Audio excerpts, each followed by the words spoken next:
With just under 3 minutes to play in the third quarter, this Tristan Thompson dunk was the last time anyone not named Donovan Mitchell would score a point for the Cleveland Cavaliers.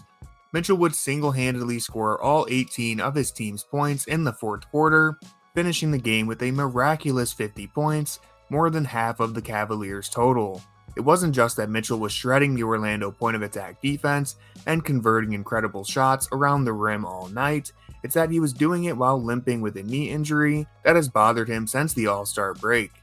Despite clearly being hobbled, Mitchell put together one of the greatest playoff performances in NBA history, joining Michael Jordan as the only other player to shoot above 60% on more than 35 shot attempts in a playoff game. But while Mitchell's dazzling scoring put him in elite company, it wasn't enough for the Cavs to avoid returning to Cleveland for a Game 7. So how did the Orlando Magic survive this Mitchell onslaught, and what did they do to tip the scales in their favor during the fourth quarter? We're going to break down the entire final quarter and see where things went wrong for the Cavs. Cleveland begins the quarter with a 5-point advantage, and on the opening play, we see a glimpse of the indecisiveness that was to follow. Garland had played a stellar 3 quarters, scoring 21 points on 10 of 16 shooting to complement Mitchell's outburst. So why on earth doesn't he flow directly into a pull-up 3-pointer with Wagner this deep in a drop coverage? I think Donovan Mitchell's reaction tells you everything you need to know. And when Garland attempts to start Cleveland's next action, Cole Anthony blows up the pass and it turns into a transition layup.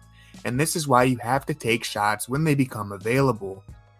Next we see Georges Niang clink a wide open 3, falling to an embarrassing 2 of 15 shooting from deep in a series where honestly, he shouldn't even be on the floor. The next time down dissolves into a Mitchell ISO, which we will see more of throughout the quarter. But thankfully, this play would be the last we see of Niang. After a few magic buckets, the Cavs run a quick action with Garland screening for Mitchell, and this is enough wiggle room for him to split the defense and hit his patented swim move for a floater. And the next time down, the Cavs again work for an advantage, allowing Mitchell to dice them up on a play that shows just how special of a game this was for him. Now we have Mitchell ghost screening to set up a high pick and roll with Mobley. A nice delivery here puts Mobley in a good position to score, but the shot just doesn't drop. And so far, the Cavs offense is still generating good looks and playing with some rhythm. And while Mobley had an awful shooting night, scoring just 3 points on 1 of 5 shooting, he was still making incredible defensive plays like this one that came right after his miss at the rim. And in transition, Mitchell manages to get Cole Anthony on him, and the Cavs are content with clearing out and letting Mitchell win this matchup. We saw a lot of isolation down the stretch for Cleveland, probably too much of it, but opportunities to break the monotony were all there. Mobley gets a prime look at the basket on this offensive rebound, but he rushes it, and after Mitchell corrals the tap out, Jalen Suggs' pursuit of the ball wins out. And on the next play, Garland is unable to beat his mismatch and commits his second turnover of the quarter after being perfect to start the game. This is a moment where the Cavs desperately need Garland to make some timely plays, but he loses them the possession. And on the play after that, Mitchell's drive and kick yields a wide open look for Okoro, who inexplicably declines to shoot and resets the entire offense. So now the Cavs are officially back to the Donovan Mitchell show. And this is just asking a lot from a guy who was doing everything in his power to avoid landing on one of his knees. This is from earlier in the game when Mitchell's knee gave out after a non-contact 3-point attempt, and we can see him do the same thing on that drive in the fourth quarter. With the situation being this drastic, you would think someone else on the Cavs would rise to the occasion, much as they did in Game 5, but on the very next play, it's Mitchell again going one-man army, and I can't say enough about how amazing this performance was. Orlando continues to respond by getting to the free throw line and tying the game. So on the next trip down, the Cavs get Garland involved with another switch on Herro, but this play all goes wrong when DG drives to the same block that Mobley is already occupying.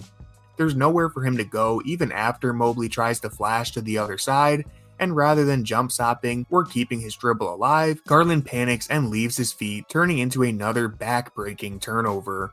This is a simple spacing issue that should never happen in the closing minutes of a Game 6, and the Magic make them pay for it on the other end. The Cavs respond by going into a double drag, and when Mobley finally sets a solid screen that sends Jalen Suggs to the floor, it's who else but Mitchell to knock down a huge step-back three. But this is the NBA playoffs, and Orlando returns right back with a three-pointer of their own. Back on offense, the Cavs get a switch and decide to once again clear out for Mitchell, but this is making it far too easy for an elite Magic defense to stack up, as Herro seamlessly rotates to seal Mobley, allowing Carter the freedom to protect the rim. Any of this could have changed if the other 4 Cavaliers were involved in the play, but since they are all standing around, it's the easiest stop the Magic have had all night. After Mitchell gets blocked, Orlando runs down the floor and we see a rare boneheaded decision from Mobley to swipe down and give up the end one opportunity. But if you thought that was stupid, just wait until you see Darius Garland get an 8-second violation after Herro misses the free throw. This is just handing the game away at this point, and it drops Garland from an A+ teammate grade in the first 3 quarters all the way down to a D or maybe even an F in the closing minutes. But I will give credit where it's due. Garland worked his ass off in this game on defense, and the Cavs avoid catastrophe as they get a stop, and it's Garland who scraps for the rebound, grabbing his 7th of the night, a playoff career high in a game where the Cavs were again without Jarrett Allen. And running down the floor for another swim move finish is Donovan Mitchell. But here's where not having Allen becomes a blatant weakness, as a missed Orlando 3 results in an uncontested putback for Cole Anthony. We can see Mitchell rotate to get a body on Carter. While Mitchell probably didn't need to do this, the onus now falls on Garland to scramble and get to Anthony.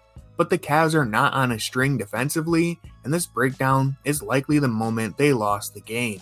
Because even after getting another switch, Mitchell isn't able to bail them out anymore, and the Cavs end up committing a foul on the rebound to give Orlando 2 free throws.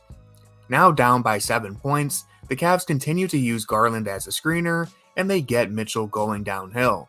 And while there's nothing good about the way this play unfolds, it's another unbelievable finish in traffic from Mitchell that keeps the Cavs alive. That is, until he finally runs out of gas and is left with nowhere to go, down by 5 on the next possession. If Mobley had actually made contact on this pin down, we might have seen the Magic scramble to cover the play. But because the secondary action is effectively a walkthrough, Orlando is fully loaded and able to stifle Mitchell with their season on the line. Cleveland's last chance of a comeback would have been securing this stop, but the lack of size in Allen's absence is finally becoming too much to overcome, with Orlando playing 4 players above 6'10" and the Cavs having just 1 taller than 6'6". While Mitchell responds to the free throws with a 30-foot bomb, the game is already out of reach, and his Herculean 50-point night is all for nothing.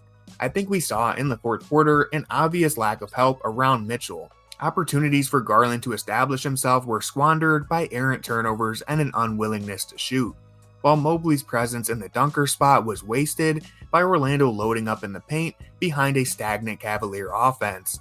This is a disappointment considering the gutsy performance those two delivered at the end of Game 5, and the Cavs now face a Game 7 that could hold sweeping implications for the future of the franchise. It's quite obvious the Orlando Magic don't plan on rolling over, so the Cavs will need to be at their best across the board if they want to extend their season on Sunday afternoon.